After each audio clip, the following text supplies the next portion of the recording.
के महामंत्र से ये ओम हमें सारे ब्रह्मा ये जो जो आप ओम जपते जाओगे ये ओम आपका ब्रह्मांड में निकलता चला जाएगा, ये आकाश तत्वों में मिलता चला जाएगा और यही ओम एक दिन फिर वापस होकर उतरेगा।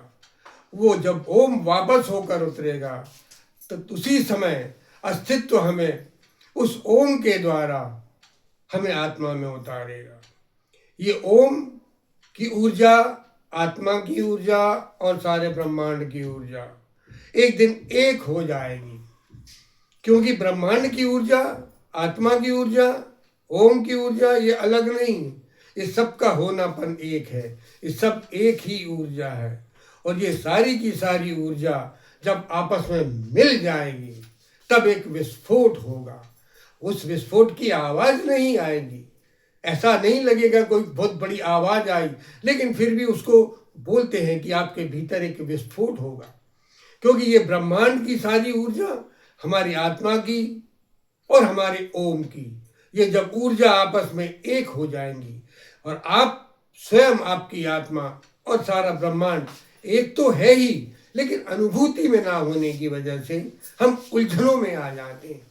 जब इस यात्रा में आप आगे आगे बढ़ते जाएंगे ओम की यात्रा से, ओम मंत्र जाप से, और आपकी आत्मा की ऊर्जा और ये ब्रह्मांड की ऊर्जा जब आपस में एक होने लगेगी तब आपको महसूस होगा कि आपका होनापन, इस ब्रह्मांड का होनापन, इस ओम का होनापन ये कोई अलग नहीं है, ये एक ही ऊर्जा की एक ही सत्ता है। आप ओम भी हो, आप आत्मा भी हो, आप ब्रह्मांड भी हो, आप ब्रह्म भी हो, परमात्मा भी आप हो। लेकिन अभी सिर्फ अनुभव ना होने की वजह से हम असमंजस में हो जाते हैं, हमें विश्वास नहीं हो पाता कि हम ब्रह्मांड और हम एक हैं कैसे, जबकि ब्रह्मांड का होना और आपका होना कोई अलग नहीं है। ब्रह्मांड का होना, ओम का होना कोई अलग नहीं है। ब्रह्मांड में ये आवाज, ये ओम की आवाज, ध्वनि ये निरंतर गूंज रही है, मगर हमें समझ में नहीं आती।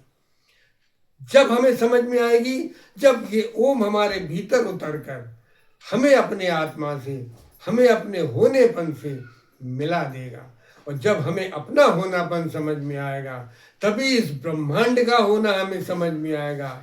और ओम के उच्चारण की एक सबसे विशेषता ये है कि सारे मंत्र आप मन में जप सकते हो, कोई भी मंत्र हो आप, हरि ओम, ओम नमः शिवाय, जय श्री कृष्णा, कृष्णा कृष्णा, राधे राधे, ये ओठ बंद करके आप जप सकते हो। मगर एक ओम महामंत्र ऐसा है कि जो बिना उच्चारण के आप जप नहीं पाओगे, मन में नहीं जप सकते। इसलिए जब आप उच्चारण से, होठों द्वारा, मुंह द्वारा ओम का उच्चारण करोगे तब इसकी जो आवाज निकलेगी, उस आवाज, उस ओम में से ध्वनि प्रकट होगी, वही ध्वनि आकाश को एक करेगी, ब्रह्मांड को एक करेगी।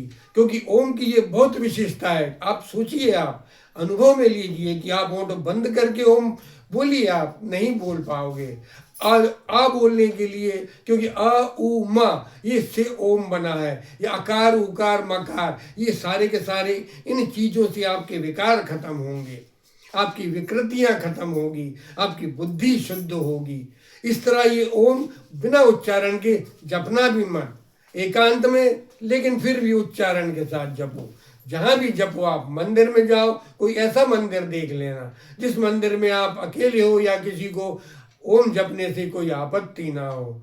आप अपना ओम जपते रहिए, उच्चारण से जपते रहिए, ताकि आपके उच्चारण से ओम विस्फुरित होगा, ओम निकलेगा, ओम शब्द निकलेगा, ध्वनि निकलेगी, महामंत्र निकलेगा, और यही ओम चारों तरफ का वातावरण शुद्ध करेगा, चारों तरफ के वातावरण में अच्छे वाइब्रेशन भेजेगा, और यही वाइब्रेशन आपके अंतस्करण को शुद्ध करेंगे। ओम बोलते जाइए, आपके मस्तिष्क में गूंजेगा ये ओम, आपके हृदय में गूंजेगा ये ओम, आपके आज्ञा चक्र में गूंजेगा ये ओम, और धीरे धीरे ये ओम मूलाधार से लेकर सहस्त्रार तक की यात्रा में उसकी भी मदद करेगा। आपका मूलाधार स्पंदित होगा, मूलाधार के बाद आपका स्वादिष्ठान होगा, मणिपुर होगा, अनाहत चक्र होगा, उसके बाद विशुद्धि चक्र होगा, फिर आज्ञा चक्र होगा, फिर आज्ञा चक्र के बाद सहस्त्रार में स्पंदन होगा। ये ओम की यात्रा से आपको फायदा होगा। जय सिया राम।